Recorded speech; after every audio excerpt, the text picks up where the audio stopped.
ঢাকা টাঙ্গাইল মহাসড়কের এলেঙ্গা বাসস্ট্যান্ডে আছেন টাঙ্গাইল প্রতিনিধি নাসির উদ্দিন। তিনি জানাচ্ছেন মহাসড়কের সবশেষ পরিস্থিতি। ঢাকা টাঙ্গাইল যমুনা সেতু মহাসড়ক দিয়ে উত্তরবঙ্গের ৯২টি জেলাসহ ১২২টি জেলার যানবাহন এই মহাসড়ক দিয়ে চলাচল করে থাকে।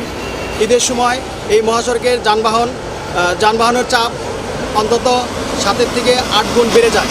ঈদের ছুটি শুরু হওয়ায় এই মহাসড়কে যানবাহনের চাপ বেড়েছে কয়েক গুণ। গত ২৪ ঘন্টায় যমুনা সেতু দিয়ে ৩৫,৬৫৮টি যানবাহন পারাপার করেছে। মহাসড়কের কোথাও যানজটের সৃষ্টি হয়নি। টাঙ্গাইলের পুলিশ সুপার মোহাম্মদ শামসুল আলম সরকার জানিয়েছেন, মহাসড়কে যানবাহন চলাচল নির্বিঘ্ন রাখতে রাত দিন ২৪ ঘন্টা পর্যায়ক্রমে ৮ শতাধিক পুলিশ কাজ করছে। এবারকার ঈদে ঘরমুখো মানুষ স্বস্তিতে বাড়ি ফিরতে পারবে, এমনটাই প্রত্যাশা সকলের। এই ছিল আমার কাছে ঢাকা টাঙ্গাইল মহাসড়কের যানজটের তথ্য।